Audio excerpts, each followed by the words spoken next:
Hi guys, this is the next tutorial. So we're going to do hand sewing. Yay, hand sewing! So I did my first tutorial and realized that I need to show you guys kind of like the basics of hand sewing. So I'm just going to show you a few examples, and I'm just going to do this a little differently than I did my last video, so let's see how this works.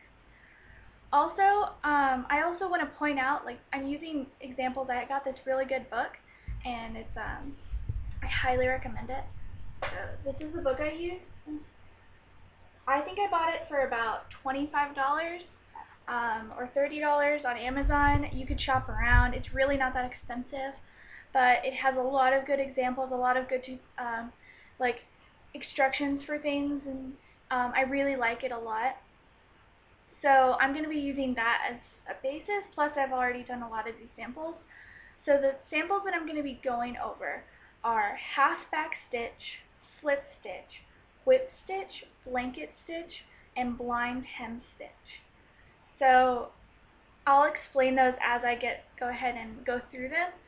So we'll just get started. So what you're going to need for this tutorial is you're going to need thread, obviously. So what I'm using is I'm just using like embroidery floss, but you would use like regular thread. I'm using this because it's thicker, and that way you guys can see what it looks like. Also, you'll need scissors, so yay, scissors, and a ruler, any kind of ruler, and something to mark with. I'm using a graphite pencil. You can use anything, but what I would recommend if you're doing this on your project is a fabric pencil.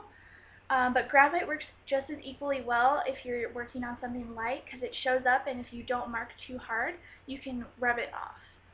So, and erase it even. You can even use an eraser.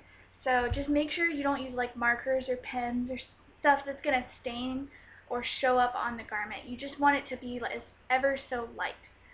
So I'm using graphite pencil for marking purposes. So let's get started.